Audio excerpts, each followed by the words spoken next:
Hello beautiful, welcome back to my Chanel. So in the last video of this we covered treason, we covered debt, we covered a vampire countess herself by the name of Elizabeth Bathory. But was it all lies? Was all of the information spread around in this time completely a false narrative? That is what we are here to find out today, girls. So let's carry on this historical beauty scandal. So let's learn the truth behind Elizabeth Bathory and her infamous desire for her youthful appearance. The ultimate beauty scandal, one might say. Ooh. Hello lovelies, welcome back to another one of these videos. You guys absolutely loved part 1, so why not? Why not today? Let's continue with part 2 and find out really what it is. What is it about blood, girls? What is it? What's with the fascination? We must cast our minds back again to the 1600s in Hungary, girls. Back to the castle in which Elizabeth Bathory resided. Where we left off in the last video, her husband had just passed away and the rumours surrounding why she was snatching these girls became particularly intense, shall we say? Particularly intense. The numbers were growing, the cases were growing, girls. The mystery deepened. Also, do we think that Anna and Elizabeth could potentially have been having some sort of love affair together? A mysterious woman moves into the castle who we don't know much about, who history does not seem to know much about. Two spinsters together?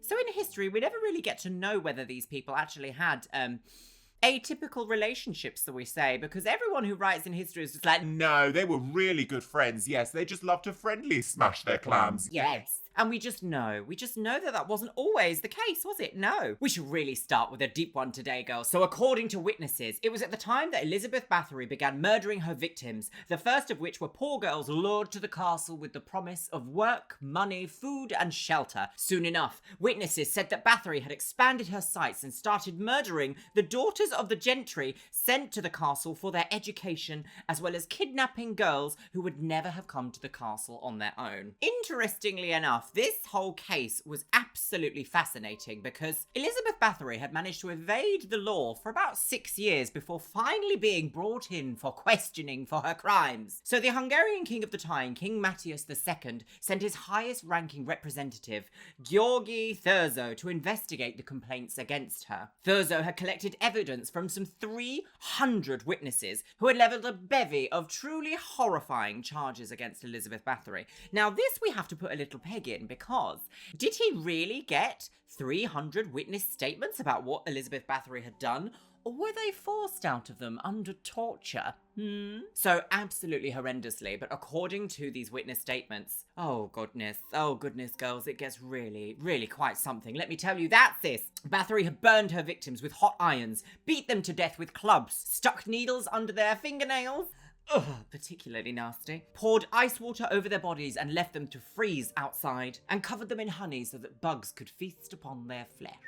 There were even more, horrific things that happened than that, but I don't think Susan will be very happy with me putting them within the first 5 minutes of my video, so I'm just not going to, and I'm going to leave them up to your imagination. The link to the article that I am reading will be in the description box below if you wish for extra homework, girls. Oh. So at the time of this investigation, the whole village had come out to be like, What's going on? Oh my god, they've got to tell the king's representative about this naughty lady living in the castle nearby. And this is where, some of the most infamous, absolutely insane accusations against Elizabeth Bathory began. So someone had even suggested that she had had intercourse With the devil himself, girls. I don't quite know about that. And this is where we first hear the rumour that Elizabeth Bathory was bathing in the blood of virgins to maintain her gorgeous, youthful appearance. What do we think about that? I want to put a peg in this later because blood is a mystery. Blood is well, it's not really a mystery now, but back in the day, blood was seen as the ultimate sacrifice. It was seen as something really quite incredible, actually. After hearing these allegations, Thurzo immediately charged Bathory with the death of 80 girls. Snatched her, sis. Absolutely snatched her. That said, one witness claimed to have seen a book kept by Bathory herself, where she recorded the names of all of her victims. Apparently, this book had 650 in total, but sadly, this book had never been found. It does not exist now, as far as we know, so it most likely is legend and people exaggerating throughout the time. And of course, this story happened, 400 years ago. Of course, things are going to become muddied with time. Why spoil a good story with the truth? they say. When the trial ended, Bathory's accomplices, one of which worked as a wet nurse for the countess's children, I wonder if that was Anna. I wonder if Anna was working as a wet nurse for her children. Maybe that's why Anna moved into the castle. The plot. It becomes more confusing and slightly thicker, like rotten soup. Oh my god. They were convicted of witchcraft and burnt at the stake. Hideous. But interestingly enough, because Elizabeth Bathory was so powerful and so noble and ruled the land so well for this time, she could not be imprisoned. She was not going to be walked out of her castle. She was not going to be walked to the stake. She was not going to be walked to the guillotine. She was not going to be put to public execution. She was a powerful woman on the game. Elizabeth Bathory was sealed into her own castle and left there to die. What an incredible end to the story.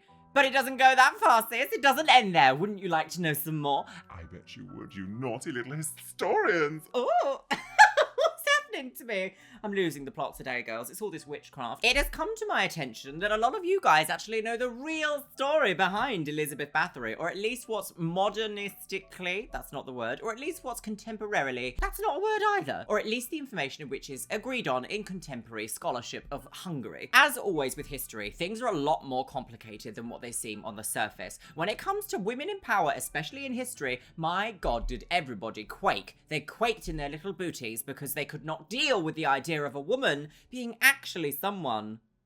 Well, being actually someone. It was unheard of, girls. Absolutely unheard of. Even though around this time, nearly all of Europe was Christian and the Mother of God was a woman, so it doesn't make sense as to why women were so unfairly treated when the female form is actually what gives life itself.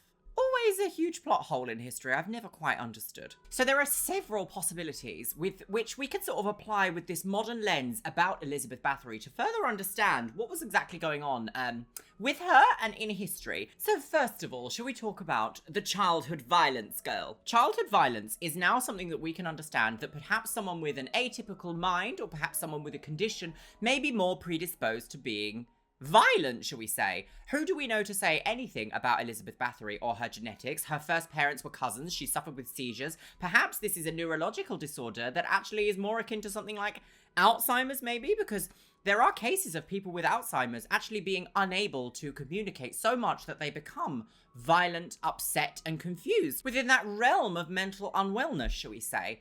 Who's not to say that Elizabeth Bathory wasn't just suffering from childhood with a genetic predisposition to a disease that caused her to be much more violent? We can't really say, but there are conditions that exist in which those are symptoms of them. On the other hand, was the violence even real at all? Elizabeth Bathory was a really powerful woman for this day and age. Who's to say that it wasn't just like some nutty servants that she had that was actually committing this? And because they were under control of Elizabeth Bathory, the villagers just went, when you go to the castle, you never come out. Would the villagers have really been able to see Elizabeth Bathory in this day and age? Or do you think people of noble power would have been like, no, the peasants cannot see me. I'm far too brutal and amazing. And even here, it goes on to say that actually, lastly, another point to consider is in fact that she was innocent, completely innocent, and was framed. Some Hungarian scholars say it may have been motivated by others' power and greed as opposed to her evil. So it turns out that the king at the time, King Matthias II, actually owed Elizabeth Bathory's late husband a sizable debt, sis. We're talking Huge. Absolutely gigantic. And some historians say this may have fueled his move to incriminate the countess and deny her the opportunity to defend herself in court. If you are accused of witchcraft or you are accused of murder back in this day and age, that was kind of it for you, sis. That was really it. Further on from that, who's not to say that the witnesses were probably provided incriminating yet contradictory testimony under duress? What if they were tortured to say Elizabeth did it? Yes, Elizabeth did all of these things. Aren't they true? Yes, it's awful. And we don't even have to think of it as physical torture. It could have been like, we're going to seize your possessions if you do not testify against Elizabeth. We just don't know. We just don't know, do we? It's funny how we see some historical figures because realistically, at this time in the world, nearly everyone in power would have been a murderer of some sort. Realistically. Any king would have been a murderer. They would have been brutal. The times of history were absolutely brutal. The king called for the death penalty before Elizabeth Bathory's family could even intervene on her behalf. This too may have been politically motivated, as the death penalty meant the king could seize her land. There we are, sis. What are we more likely to believe? That a powerful woman in history was actually a countess of death? Or was it in fact just another greedy man? The countess owned strategically important land that increased her family's already vast wealth, and as an intelligent, young, powerful woman who ruled without a man by her side, as a member of a family whose wealth intimidated the king of the time, his court went on a mission to discredit and ruin her. And that's the tea, sis. That's the ancient Darjeeling amphora of wine, sis. So I would love to hear what you guys think of the story that we have covered. Now, I do want to go on to another little part, because this part always fascinates me about these ancient rituals, is why blood? Why is it blood that constantly plays a huge role in this idea of immortal, youthful appearance forever, girls? Why blood? So let me share with you. I am in fact a biochemist, and I know all about the components of blood. So let's talk about exactly what is in blood. I'm going to put some wonderful infographics on the screen right now. I'm going to keep it relatively straightforward so we can still keep it on track. So blood, obviously, is the one thing that keeps us completely alive. It is the delivery system of our entire body. It is the Amazon fulfillment center of your cellular metropolis. So the components of blood are actually quite fascinating. The biggest percentage in the blood is actually plasma, and this consists of water, important ions for cellular activities, proteins, nutrients, waste products, as well as gases as well. It consists of less than 1% of platelets and white blood cells. So platelets are really important during blood coagulation and also regulating blood flow. White blood cells, as we've been hearing about since the dawn of time, white blood cells are the things that help your body stave off infections, viral attacks. They also help with inflammation. It helps your body to survive the world, which is constantly trying to attack it. And then the other 44% is red blood cells. Red blood cells contain iron, and it is one of the most important ways of depositing oxygen around the body and getting rid of carbon from the body. Blood is absolutely amazing. And right now, you can go to your local, well, maybe not at the moment, you can go to your local practitioner and get something called the vampire facial. So the vampire facial is an absolutely fascinating little procedure that allows you to remove your blood and use the nutrients found within it to deposit it directly into the face to apparently give you a beautiful, youthful glow. That's literally what bathing in blood was going to be doing for all these hundreds and hundreds of years. The process includes an initial blood draw, then running the blood through a centrifuge to isolate the platelets. You'll then receive microneedling or microdermabrasion. This is where little needles are punctured throughout your skin all across your face in order to allow this product to penetrate deeper. The solution of your platelets and all of the nutrients and delicious things within your blood is then smothered across your face in order to be really pushed in to these fine microneedling dots that are now in your skin. And the point of this is to deliver the nutrients and the goodness within your platelets directly to an area in the skin that could use with a little bit of plumping, a little bit of a youthful glow, those sorts of things. Personally, I have not had a vampire facial, so I cannot tell you whether it is actually of good efficacy or not. I will have to hear that from you guys in the comments. Please tell me if you have had one. What was your experience like? Did you feel like a vampire witch of the 1600s? Or were you just going to get a little bit of a touch-up done? Is that, just a little bit of a touch-up? Yeah.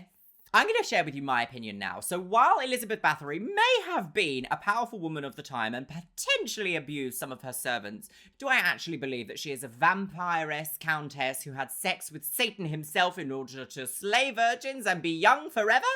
By bathing in their blood? No. However, there are cases in history in which blood is used as a ritual. Do I believe it applies to Elizabeth Bathory? I don't think so. But then again, I wasn't there. And history can only really speculate on these things. It happened a pretty long time ago, and people were always very, very shady back then. I've kind of come to the conclusion that the whole situation was truly heinous, an absolutely disgraceful but undeniably fascinating tale of herstory. Share with me any of these ancient beauty scandals you know about that you would love for me to cover, whether that's a person, a thing, a naughty little company of history, or even a ritual from beyond the grave. Let me know in the comments box below, my loves. Today's Instagram shout out goes to Mainstream Sorcerer. Oh, how very apropos. Thank you for following me over on Instagram, my lovely. If you want a chance to be featured in my next video's Instagram shout out, make sure you follow me over on Instagram. And once again, a massive thank you to my Patreons and channel members. You can see your names all on the screen right here. Yes, you can. And a massive good and hello and welcome to the women on the game. Thank you so much for following Alexandrine F, I Woods, and My Emo Religion. And once again, a massive thank you and a huge shout out to my top tier Patreons and channel members. Morrigan E. Wolf, Magusta Lagoose, Caitlin Wright, Steph U Tech, and Erin Conkle. Thank you so much for supporting me here on the channel, my lovelies. You are making my dreams come true. If you'd like to support me through Patreon or channel membership, please have a little look at the information in the description box below. Oh yes. But my lovelies, I shall leave you with this. I would like to find everlasting youth, wouldn't you? Absolutely. I would love to. Give me all the youth. And I'll see you in the next video, my beautifuls.